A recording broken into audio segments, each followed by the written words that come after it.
Hello and welcome to Resource Review. We're here to give you a clear guide on essential resources for your classroom. Today we're looking at resources for primary English.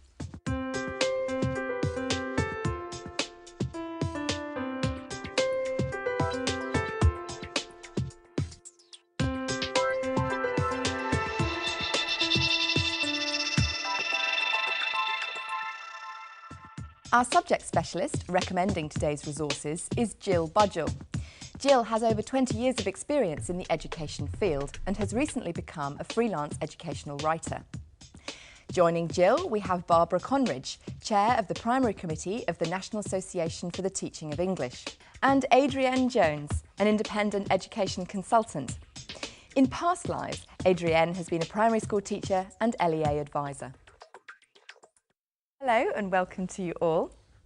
Jill, you're our expert for today and you've recommended a wide variety of resources. We've got a reading scheme, a physical resource, as well as a website. Now, does that reflect the diversity of resources available for primary English? Yes, I think it probably does, and I certainly chose those very different types of resources because I wanted to emphasise that difference, and I really wanted the chance to be able to say all of these things have a place in the classroom and are very important.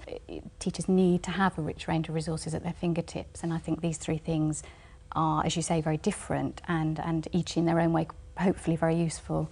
Well, first up, let's look at the reading scheme. This is Big Cat from HarperCollins.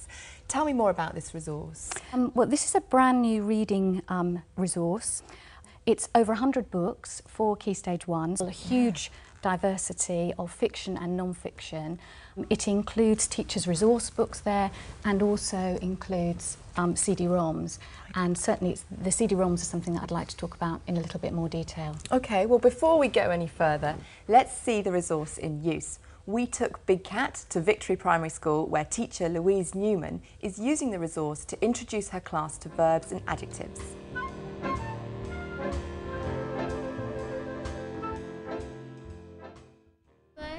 Today we used one of the Big Cat books. We used one of the pictures to describe a setting, and then it was used to write a letter describing the setting, which was a party. As a reading scheme for guided reading and for the children to take home, they're very, very good. And what they have, which other reading schemes don't have, is they have very good pictures, and the stories are a bit more involved. The pigs asked, "Can we come to your party?" Catherine, are you looking?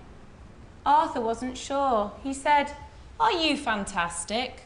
And they're very good for the children to have cues, and there's a lot of things that they can talk about. And they do really, really enjoy reading them. The garden outside. They were developing their own word choice, where the words on offer were quite limited. So they were looking at using their own verbs and using their own adjectives to describe a setting, the setting being the party in the picture.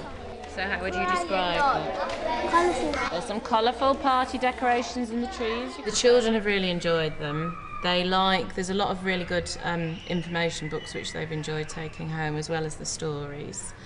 I went to a fantastic pool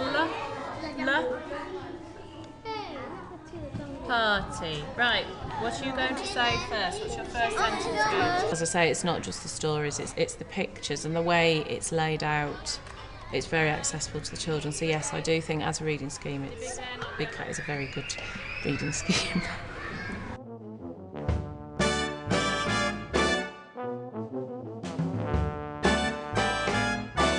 Well, Jill, the teacher Louise seemed very keen on this resource, but can I just ask you to set it in the context of other books and reading schemes that are available for Key Stage 1? Sure.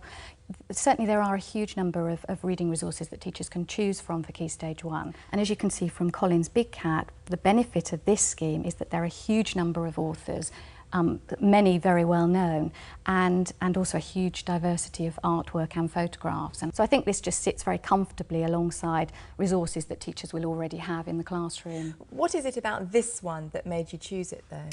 Well, partly that it's brand new, because it's a long time since we've had a substantial new Key Stage 1 reading scheme available, but also it's the fact that it has been conceived from the very beginning with the technology. Right. And the software, I think, is a very strong part of the scheme.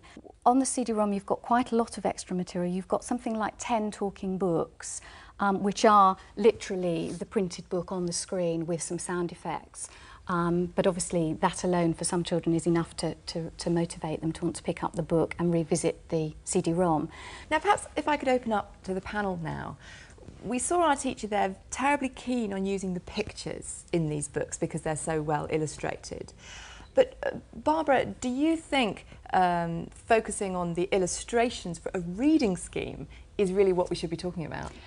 Yes, it's part of what children need to be able to do to learn to read. We do it every time we use a map, we do it every time we look at a science book and you're looking at an illustration, you're gaining information from a visual text. So it's a very important part of learning to read. It's not the only one, and what teachers do is to teach children the range of those skills so that at various times in their reading experience they can apply them. Adrienne, do you have any reservations about this resource? I mean, to me, I'm just wondering whether the quality can be maintained over 100 books. I think it is variable, and out of any 100 books there will always be favourites. I mean, it is described in the publisher's blurb as a guided reading resource as opposed to a reading scheme. Actually, there's no difference, it seems to me, but I think you would buy something like this and use it judiciously. I think if you're a less confident, perhaps less experienced teacher, you might actually want to use it in a fairly orderly way, and I think you could do so knowing that it's come from a very good stable. It has quite substantial, although not overloading, I would say, teacher support. You can see here on the table there's the assessment and support guide. There's quite helpful notes if you want that sort of level of support. Well, thank you very much. Now let's move on to our second resource, something completely different. Jill, these look like great fun. This is a physical resource for primary English. Comprehension cubes. Yes. Now, tell us more about them. Thank you. Yes, I need to hold them. Oh, right, okay. These are very tactile cubes. They're very reasonable to buy. You get 6 in a packet, and they are meant to be a support for reading comprehension. The idea is that you might have a little guided reading group round the table. As for we example, we may have started reading a book and we say, stop, okay, let's have a little roll of the dice, and whoever catches the dice can read the question. How might this story relate to your life, Hermione? Okay. Depending on where we are. Before we carry on playing with the cubes, let's go and see them in action. We went to Churchtown Primary School, where teacher Caroline Williams is using them with her class. Today I was doing a literacy lesson based around our topic of the sea, and I'd chosen a book called Commotion in the Ocean, which we hadn't read as a class before, and as a way of introducing it I used the comprehension cubes. In the pack that you buy you get 6 cubes, and there's 2 of each different colour, so they're looking at different levels. So the red ones I tend to use more at the beginning of the story, so they've got questions like who is the author, who is the illustrator. As you read through the book, there's different cubes that you can use with different questions on them. And it's a way for children to understand the story or whatever book that they're reading. I ask children to roll them and read out the question, so it's all the time it's developing their literacy skills. What do the pictures on the cover tell you about the story? Some of the questions are quite challenging. Sometimes they're appropriate for the whole class, and sometimes they're really useful for small group work. The cubes are a good way to tap into different levels of learning, so some children like to be able to touch and do. If I just gave a child a question, they'd find that quite hard, and even just, you know, actually rolling the cube and touching it. But the children get satisfaction from reading it themselves and solving the problem. Because I've got them for year 2 and year 1, some of the questions are a little bit harder, so maybe I would like them so you have different comprehension cubes for Key Stage 1 and different ones for Key Stage 2. And also I think they'd be really good for whole class if they were larger. They really have loved using them, and at the end of my lesson the children thanked me for using them, so they really did enjoy them.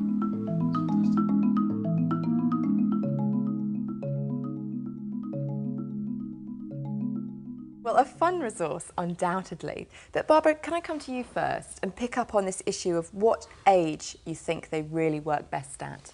Well, I think the idea works for all ages.